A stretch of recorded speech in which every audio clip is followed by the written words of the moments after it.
오늘 이 시간에는 은혜의 언약 그 10번째 시간으로 그의 나라를 견고하게 하리라는 제목을 가지고 본문 말씀인 사무엘하 7장 12절로 13절 말씀을 통해서 하나님께서 저와 여러분에게 주시는 말씀 함께 나누도록 하겠습니다. 우리가 영화나 드라마나 이런 것들을 보면은 요새 영화는 꼭 반전이라는 것이 있습니다. 전혀 생각하지 못했는데 놀라운 비밀이 마지막 순간에 드러나게 되는 것이지요. 마치 뒤통수를 맞은 듯한 느낌이 들면서 이래서 그런 거구나 라는 것을 한꺼번에 깨닫게 되는 그런 순간이 오는 것입니다.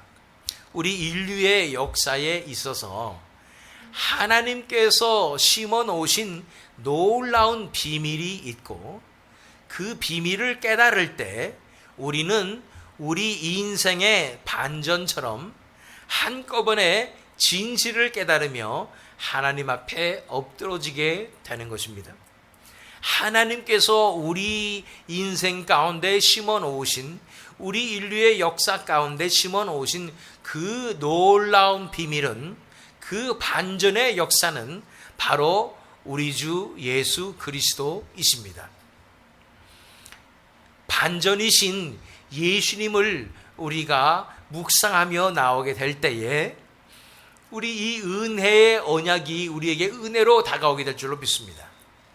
은혜 언약의 시리즈를 우리 살펴보는 이유가 있는 것은 바로 하나님께서 처음부터 구약 성경부터 숨겨 놓으셨던 이 하나님의 비밀이 조금씩 드러나서 결국은 정말로 하나님께서 예수 그리스도를 이 땅에 보내주시기 위해서 이 일을 하셨구나라는 것을 참으로 우리가 깨닫게 될 때에 그 하나님을 전적으로 신뢰해서 우리 인생을 온전히 맡겨드릴만 하구나라는 것을 깨닫게 하기 위함이라는 것입니다.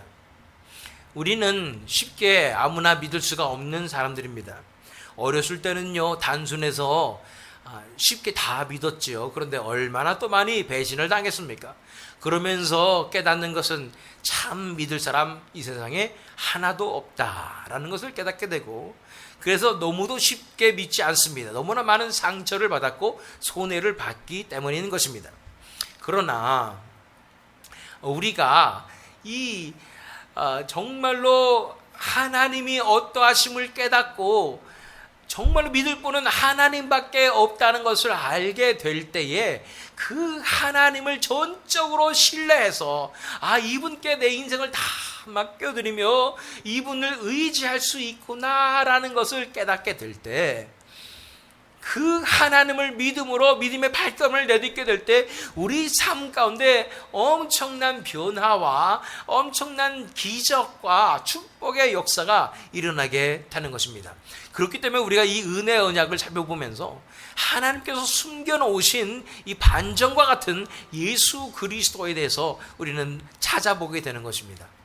우리가 은혜의 언약이 무엇이었는가, 여러 가지 단계로 이루어진다고 그랬습니다. 첫 번째 단계는 원형 복음을 통한 은혜 언약의 선포였고, 두 번째 단계가 노아 언약, 기억나시나요? 심판에 대한 유해에 대한 약속이었고, 세 번째 단계는 아브라함 언약이었고, 믿음을 통해서 의롭다 하심을 얻고, 또한 예수 그리스도의 희생을 통한 구원에 대한 예표가 일어났고요. 네 번째 단계는 우리가 지난 시간까지 살펴본 것이 바로 이 모세의 언약이었습니다. 그리고 율법은 행위로 구원받는다는 것이 절대 아니고 하나님의 은혜 가운데 우리가 나가게 되는 것입니다. 오늘은 은혜 언약의 5번째 단계로 우리가 나아갑니다.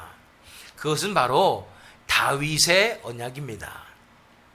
이 다윗까지 우리가 어떻게 왔을까? 신명기에서부터 다윗까지 어떻게 왔을까? 간단하게 제가 설명해 드리도록 하겠습니다. 잘 들으세요. 이 흐름을 잘 보세요. 약속의 땅인 가나안 땅에 입성한 하나님의 백성들은 하나님의 엄중한 경고에도 불구하고 계속해서 우상 숭배의 위협에 노출되면서 그로 인해서 주변의 나라들로부터 많은 공격을 받게 되지요.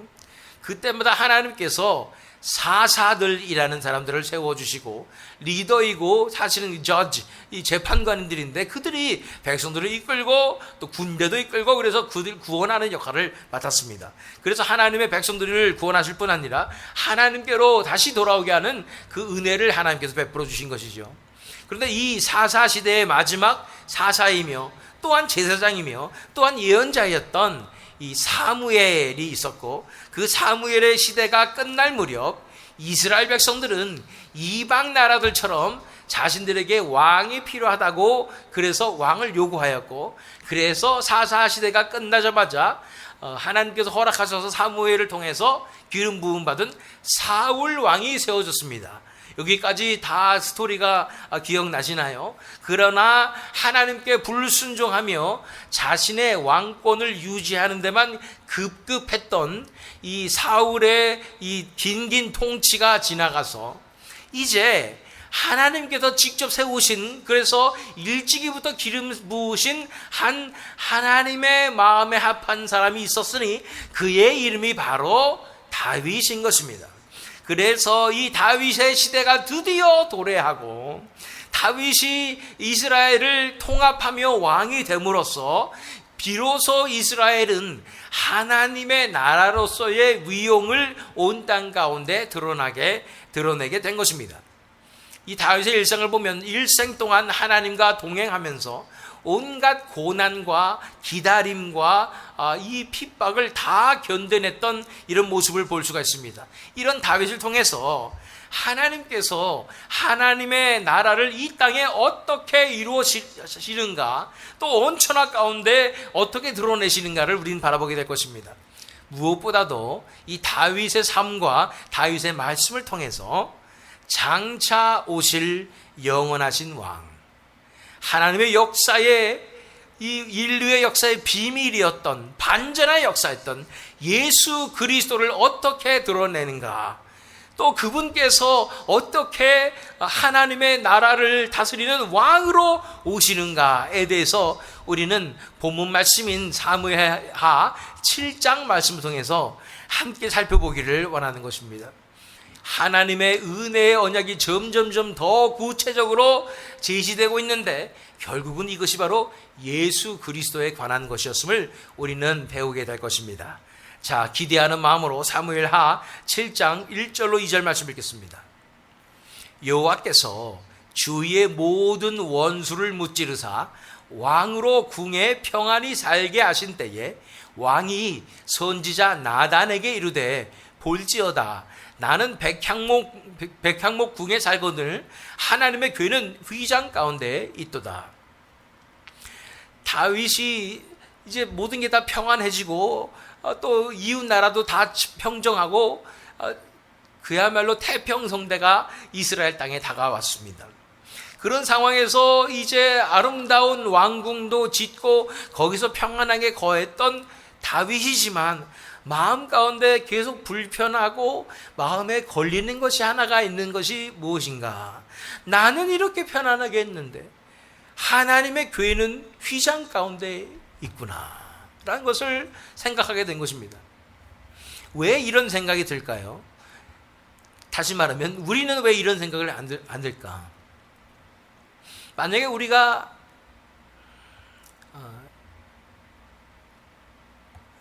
멀리 떨어져 있는 가족들을 생각하게 되면, 그리고 타국에서 고생하며 또 군대를 갔다든지 이런 고생하는 그런 가족들을 생각해 보면은, 나는 이렇게 편안하게 있는데 그곳에서 고생하고 있는, 또 파병 가 있는 그런 가족들을 생각하면은 그들은 얼마나 힘들까라는 생각하면 우리 가슴이 미어지잖아요. 그 이유가 무엇입니까? 그것은 우리가 그들을 사랑하기 때문입니다. 그래서 그들이 괜찮을까 하고 가슴 아프게 살펴보고 있는 것이지요. 이 다윗의 마음에는 하나님밖에 없는 거예요. 그래서 내가 이렇게 편하게 지금 하나님께서 주신 은혜와 축복으로 왕궁에서, 백향목궁에서 편안하게 잘 먹고 잘 살고 있는데, 이게 내가 편하지가 않은 것이 하나님의 괴는 휘장 가운데 있다고 생각하는 것입니다. 이런 마음을 가졌던 다윗에게 하나님께서 나단 선지자를 통해서 답변해 주시는 것이 5절과 6절 말씀이에요. 가서 내 종 다윗에게 말하기를 여호와께서 이와 같이 말씀하시되 네가 나를 위하여 내가 살 집을 건축하겠느냐? 내가 이스라엘 자손을 애굽에서 인도하여 내던 날부터 오늘까지 집에 살지 아니하고 장막과 성막 안에서 다녔나니. 하나님은 너희들이 만든 집에서 나는 그런 것을 살 생각도 없고 의지할 생각도 없고 나는 그런 하나님도 아니다라고 말씀하시면서, 그러면서 다윗의 처지가 어떠했었는지, 그리고 그때까지 인도하신 하나님에 대해서 다윗에게 상기시켜 주시는 것이 8절로 9절 말씀이에요. 그러므로 이제 내 종 다윗에게 이와 같이 말하라. 만군의 여호와께서 이와 같이 말씀하시기를 내가 너를 목장 곧 양을 따르는 데에서 데려다가 내 백성 이스라엘의 주권자로 삼고 네가 가는 모든 곳에서 내가 너와 함께 있어 네 모든 원수를 네 앞에서 멸하였은즉 땅에서 위대한 자들의 이름같이 내 이름을 위대하게 만들어 주리라. 목동으로서 그렇게 가장 멸시받는 그런 집안에서도 무시받는 그런 사람이었던 다윗, 그런 사람에 불과했던 다윗입니다. 지금이야 예수님께서 목자 되신다니까 목자가 참 멋있어 보이기도 하고 그런데, 그때 옛날 고대 시대에도 목자들은 제일 천한 자들이었습니다. 양떼랑 같이 뒹굴고 있는 그런 사람들이었던 것이죠. 제가 이스라엘 땅을 방문했던 성지순례를 갔었을 때도 베들레헴 이런 곳에서 목자들을 봤는데 얼마나 꾀죄죄한지 사람들이 멋있는 그런 깨끗한 사람들이 아니더라고요. 가장 천민들이더라고요. 그래서 아무도 아닌 것 같은 그런 다윗을, 그런 너를 내가 택하였다. 그래서 내가 너를 양들을 다스리는 사람들이 아니라 자가 아니라 온 이스라엘을 다스리는 주권자로 삼았다. 너의 처지를 기억하거라 말씀하시는 것입니다. 여러분들의 이 목자 같은 때가 있으셨나요? 아무것도 아닌 것 같은 별 볼 일 없었던 그 때가 있으셨나요? 저는 그런 때가 있었습니다. 제가 어느 때였냐면 제가 노래하겠다고 노래에 올인하면서 가산을 다 탕진하고 가정도 돌보지 않고 그렇게 열심히 노력하며 살았던 그때가 저는 이 목자의 시대라고 생각합니다. 세상적으로 봤을 때는 뭐 성악하니까 뭐 그럴 수도 있겠지 싶지만은 하나님 나라의 관점에 봤을 때는 정말로 보잘것없고 도저히 하나님 앞에 나올 수도 없는 온갖 세상의 욕심과 세상에서 성공하겠다는 열망과, 그런데 실력은 또 없어 이러면서 꿈만 커가지고 그렇게 정신 못 차리고 살았던 이러한 모습이었던 것입니다. 이런 나를 하나님께서 붙들어 주셔서 지금 이렇게 하나님의 말씀을 전하는 자리에 세우셨으니 나는 얼마나 큰 은혜를 받은 것입니까? 이 처지를 우리가 기억하게 될 때 우리가 뭔가 하나님 앞에 해드릴 수 있다라고 생각하는 존재가 아니라 오히려 하나님께서 나에게 이렇게 해주셔서 내가 그 은혜 때문에 여기까지 왔구나라는 것을 깨닫게 되는 것입니다. 하나님께서 오히려 말씀하시는 거예요. 내가 집을 짓는 것은 내가 짓는 거야. 그리고 내가 너희 백성들의 터와 집을 먼저 마련해 줄 거야 라고 말씀해 주시는 것이 10절로 11절 말씀이에요. 내가 또 내 백성 이스라엘을 위하여 한 곳을 정하여 그를 심고 그를 거주하게 하고 다시 옮기지 못하게 하며 악한 종류로 전과 같이 그들을 해하지 못하게 하여 전에 내가 사사에게 명령하여 내 백성 이스라엘을 다스리던 때와 같이 아니하게 하고 너를 모든 원수에게서 벗어나 편히 쉬게 하리라. 여호와가 또 내게 이르노니 여호와가 너를 위하여 집을 짓고,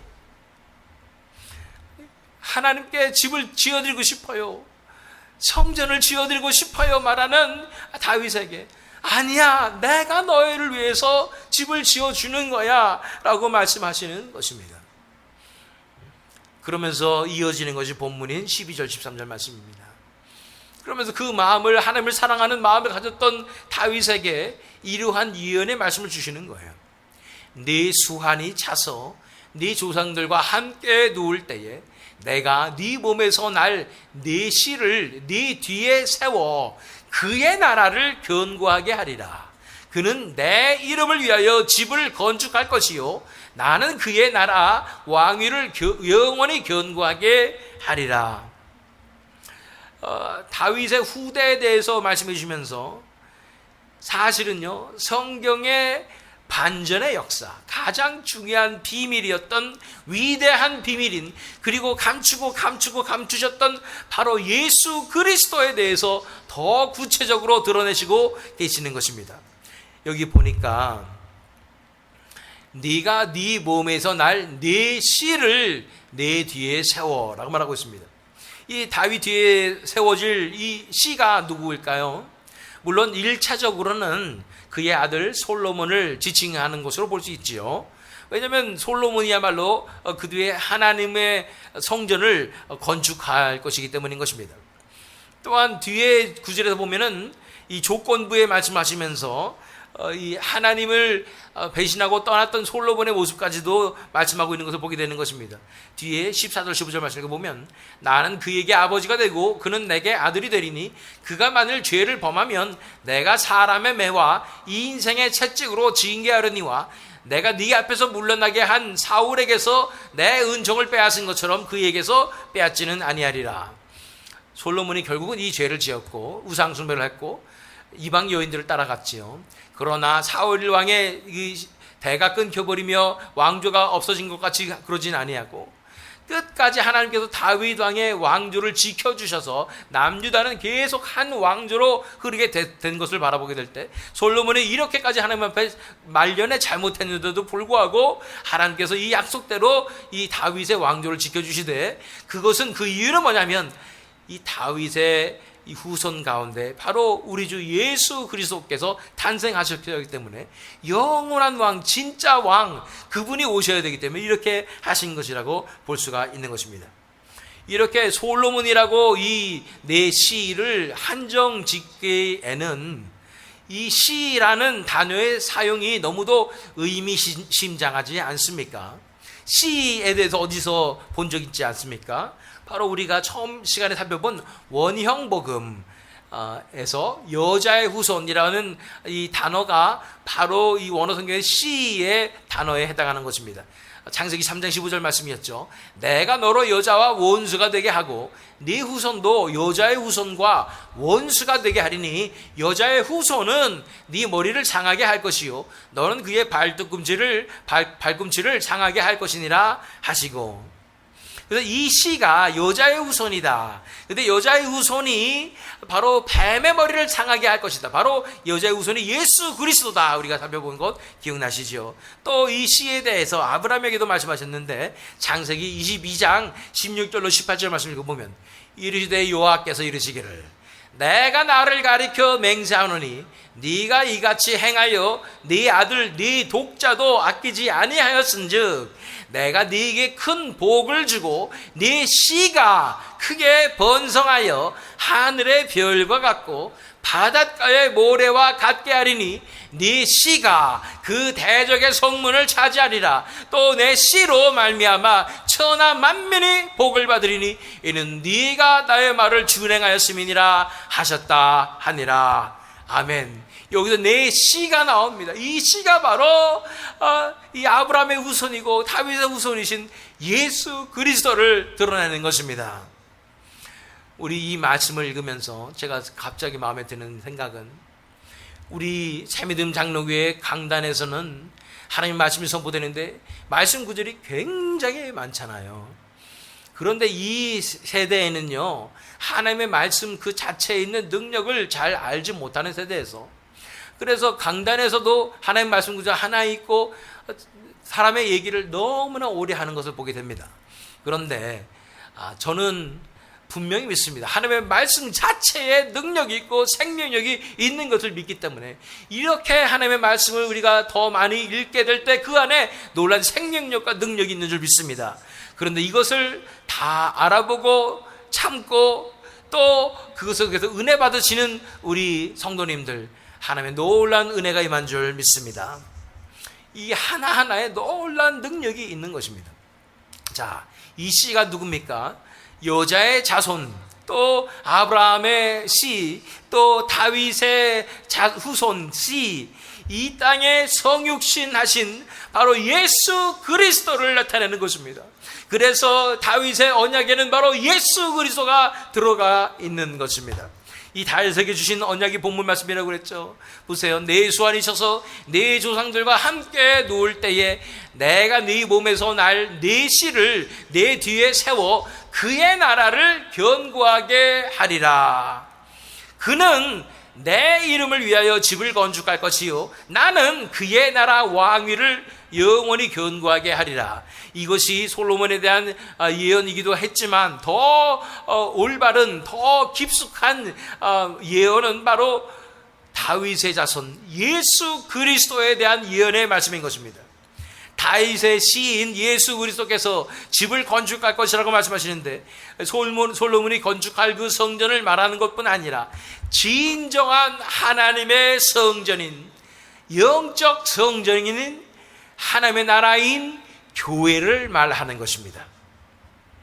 예수님께서 이 교회를 완성시키실 것이고 그 교회의 성전, 이 영적인 성전을 완성해 주실 것입니다. 이 교회를 통해서 하나님을 예배하는 영적인 성전이 지어지고 그 교회를 통해서 하나님의 나라를 이 땅에 이루실 것이며 결국은 그 나라에서 예수 그리스도가 왕으로 임하실 것이며 그의 왕권이 영원히 이루어질 것에 대해서 말씀하고 있는 것이 바로 이 다윗의 언약에서 선포하고 있는 말씀인 것입니다.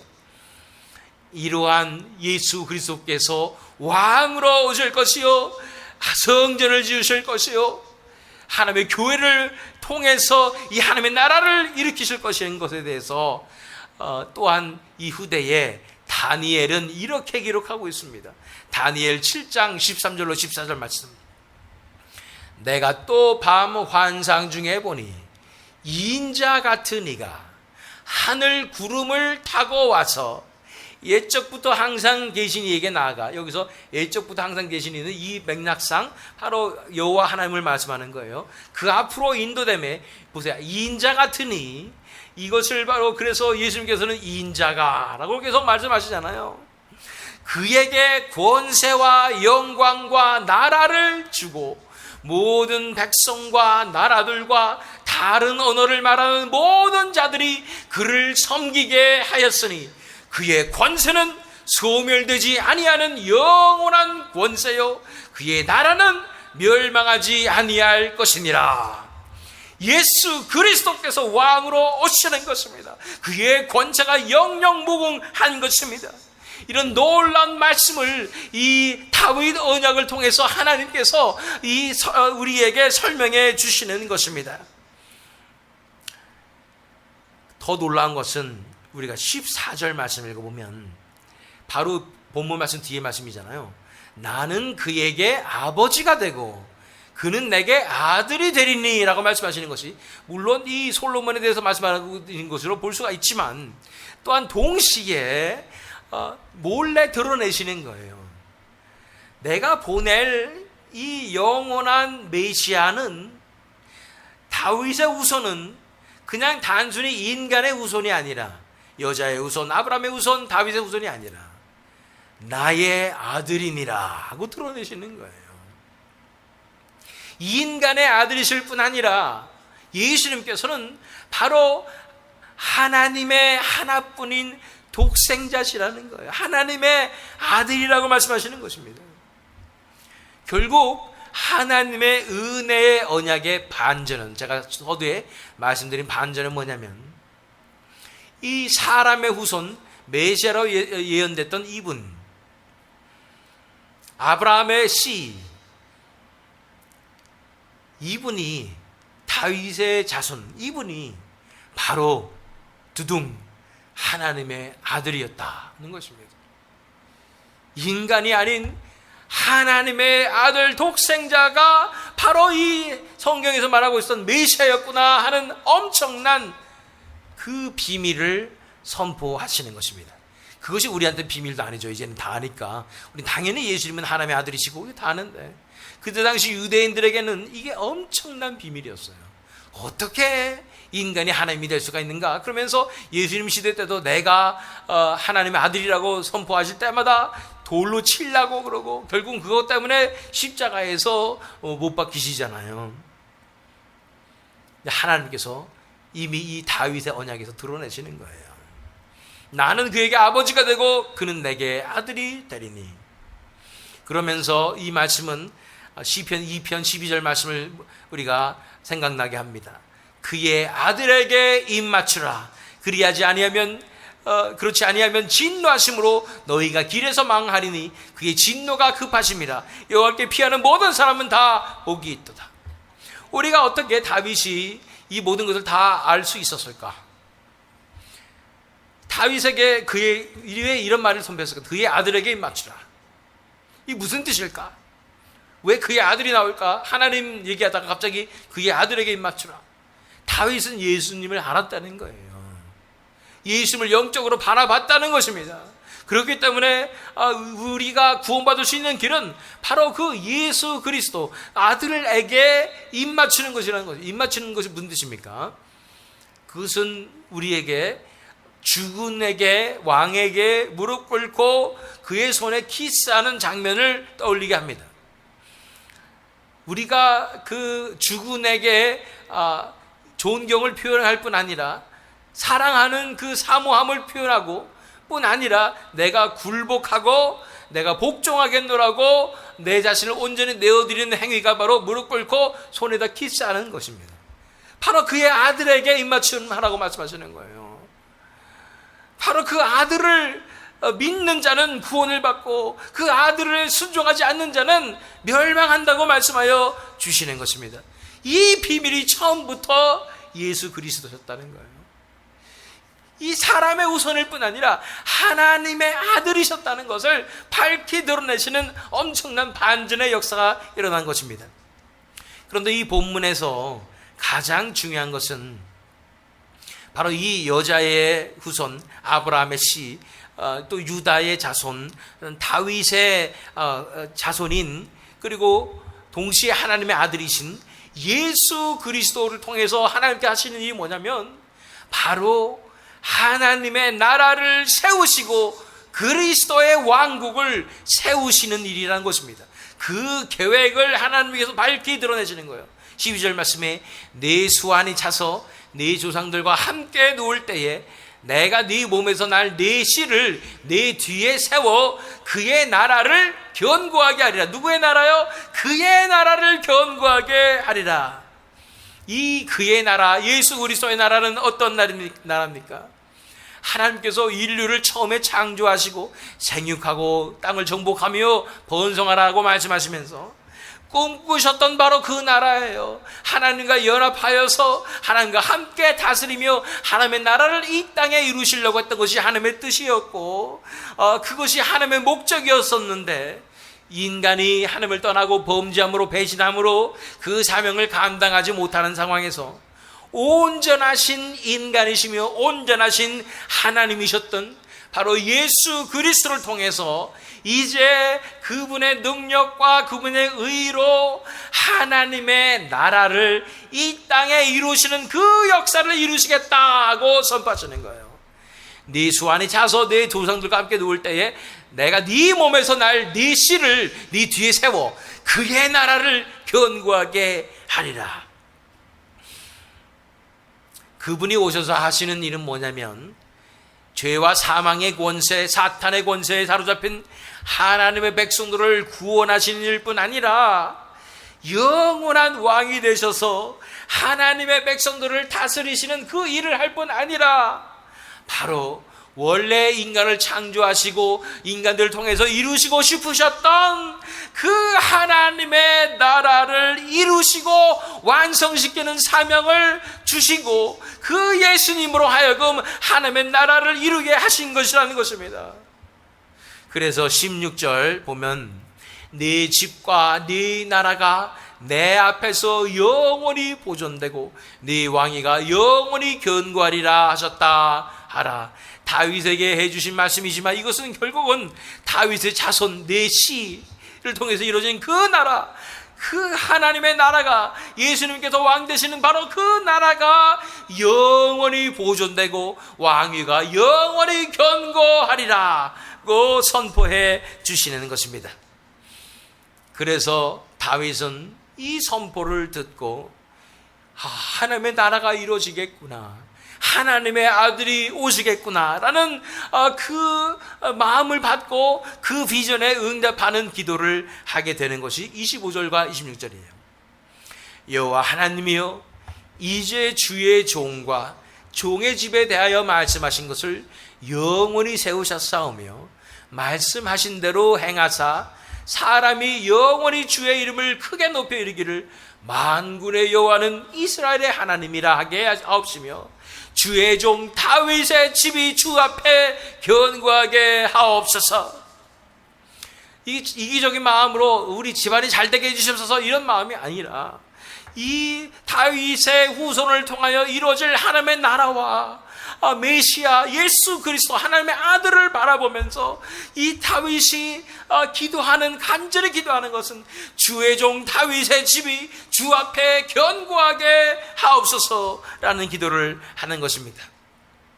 이러한 다윗의 기도를 통해서 우리가 볼 수 있는 것은 이 마지막 시대에 살고 있는 마지막 시대의 교회인 우리도 하나님의 나라가 예수 그리스도를 통해서, 또한 그의 신부인 교회를 통해서 이 땅에 이루어질 것에 대한 간구로 나아가야 하는 줄 믿습니다.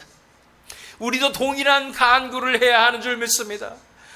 예수 그리스도의 왕권이 확립되며 그의 나라가 이제 세워지기를 원합니다. 이 기도가 우리에게 이루어져야 되는 줄 믿습니다.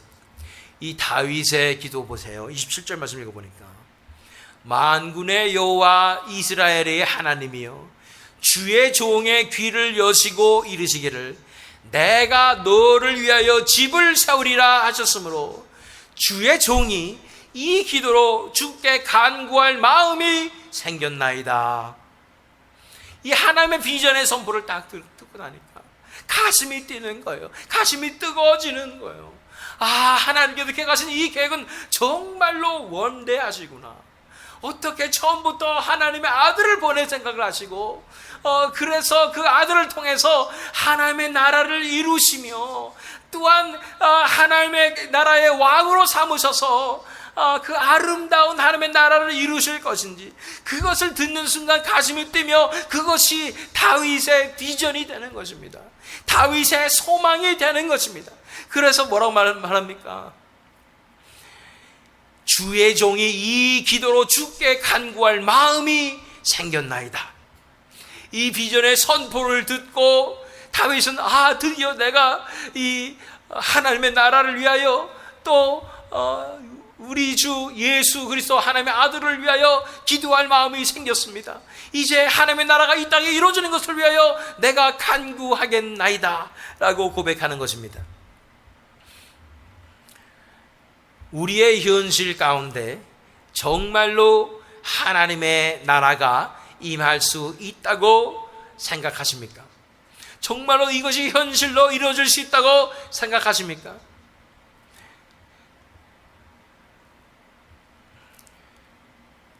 또 다른 질문을 드린다면, 이 하나님께서 우리에게 주신 이 비전의 선포, 하나님의 나라가 예수 그리스도를 통하여 이루어질 것이고 예수 그리스도의 신부인 교회를 통하여 하나님께서 하나님의 나라를 불러오는 놀라운 역사를 이루실 것이다 라는 것을 듣게 될 때, 우리도 주님께 간구할 마음이 생기십니까?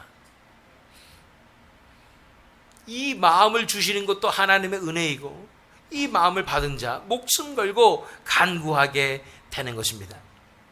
그런데 우리 현실 가운데 정말로 하나님의 나라가 임할 것인가? 정말로 예수님께서 왕이 되실 수 있을 것인가?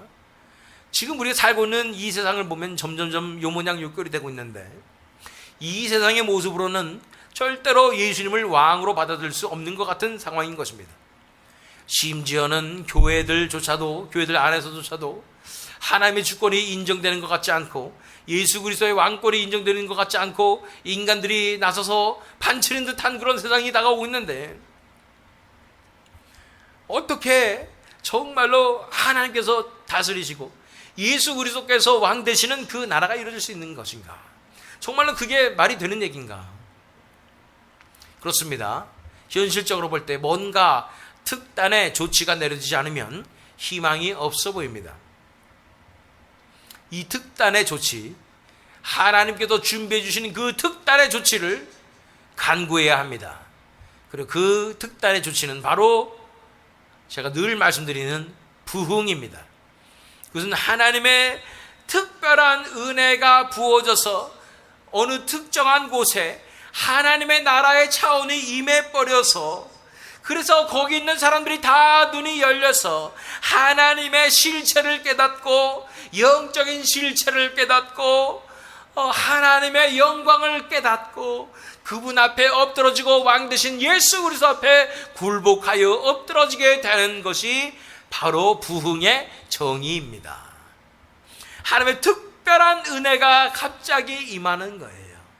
그러면 내가 살고 있는 이 현실이 갑자기 지금 내가 만들 수 있는 현실이 아니라 하나님 나라가 내 현실이 되는 기적이 일어날 텐데, 그러면 하나님이 정말로 실체적으로 느껴지는데, 그분 앞에 그분을 만나게 되며 그분 앞에 나는 얼마나 또 죄인인가 깨닫게 되며 회개하며, 그래서 하나님 나라를 위해서 다 바치며 내 인생을 다 내어드리며 그렇게 하나님과 완전히 연합되는 이 친밀한 관계로 나가게 하는 것이 바로 부흥의 능력이라는 거예요. 그게 사람의 능력으로는 안 돼요. 오직 성령님의 능력으로만 가능합니다. 그 역사가 인류사를 통해서, 교회사를 통해서 가장 어두운 시대마다 하나님께서 특별하게 이루어 주셨습니다. 이 마지막 시대는 가장 어두운 시대입니다. 그 시대에 하나님께서 우리에게 부흥의 말씀을 선포하시며 그런 특단의 조치를 내리시겠다고 우리에게 주시는 비전인 줄 믿습니다. 하나님의 나라를 위해서 간구하라, 부흥의 역사를 위해서 간구하라고 우리에게 마지막 시대의 교회로서 이 사명을 감당해야 한다고 선포해 주시는 것입니다. 이제 이 부흥의 역사를 위해서 간구해야 합니다. 강권적인 성령의 역사가 일어나게 해달라고. 그래서 교회들이 깨어나고 수많은 나라들이 깨어나고 하나님의 나라가 임하며 예수 그리스도의 왕권이 확립되도록 그 부흥을 위해서 간구해야 하는 줄로 믿습니다. 주의 종이 이 기도로 주께 간구할 마음이 생겼나이다. 그러면 뭐 어떤 간구를 하는지 아세요? 28절 29절 마지막으로 읽어봅니다. 주 여호와여, 오직 주는 하나님이시며 주의 말씀들이 참되시니이다. 주께서 이 좋은 것을 주의 종에게 말씀하셨사오니 이제 청하건대 종의 집에 복을 주사 주 앞에 영원히 있게 하옵소서. 주 여호와께서 말씀하셨사오니 주의 종의 집이 영원히 복을 받게 하옵소서 하니라. 겉으로 보면은 다윗이 자기 집안만 챙기고 자기 집안에 복 주세요라고 말하는 것 같지만, 말씀드렸듯이 이 다윗의 이 후손이신 우리 예수 그리스도의 그 나라가 이젠 강건하게 하여 주시옵소서, 영원히 있게 하여 주시옵소서라고 부르짖는 기도인 줄 믿습니다. 이 세상에서 돈 잘 벌고 좋은 학교 가고 잘 살면 뭐하나요? 하나님 앞에 서 있지 아니하면 그거 다 아무것도 안 됩니다. 어떤 집안이라도 하나님 앞에 영원히 서 있지 않으면 다 망한 집안이죠. 재벌 집안도 망한 집안입니다. 그러나 우리는 가진 거 하나도 없고 내설 것도 하나도 없는 사람들인데, 우리가 가진 것은 한 분밖에 없어요. 예수님밖에 없어요. 하나님밖에 없어요. 하나님 앞에 우리가 서 있게 된다면 이 집안이야말로 가장 복받은 집안인 줄 믿습니다. 우리의 믿음을 통하여 우리 집안이 하나님 앞에 서 있는 놀라운 가장 축복받는 집안이 되는 줄로 믿습니다. 하나님의 나라를 구하며 하나님의 영광을 구하는 그 자를 통해서 하나님께서는 놀라운 역사를 이루어주시고 그 집안 가운데 하나님의 나라가 이루어지게 하시고 진정한 축복과 번영의 역사가 그 집안에서 일어나게 하실 줄 믿습니다. 믿음의 유산을 주실 것이고 신앙의 유산을 주실 것이고, 그 신앙의 유산을 통해서 하나님께서 놀라운 역사를 우리 자손의 세대에도 반드시 이루어지게 주시게 될 줄로 믿습니다. 그러나 우리가 이 다윗이 받은 이 비전대로 나도 구할 마음이 생겼나이다. 나도 이제 이 하나님의 나라가 임하고 예수 그리스도께서 왕권을 찾으시는 그 나라를 위해 그 때를 위해서 내가 간구할 마음이 생겼나이다. 주여 내가 여기 있사오니 내가 간구하겠나이다 하고 부르짖고 나올 때 하나님께서 우리 기도를 들어주시고 놀라운 역사를 우리를 통해서, 또 우리 자손들을 통해서, 우리 교회를 통해서 이루어질 줄 믿습니다. 이렇게 부흥의 역사를 위해 간구함으로 주의 오실 길을 예비하며 그리스도의 신부로서 하나님의 나라를 이 땅에 이루는 사명을 감당하시는 저와 여러분 되시기를, 또한 이 새믿음 장로교회 되기를 예수 그리스도의 이름으로 축원합니다.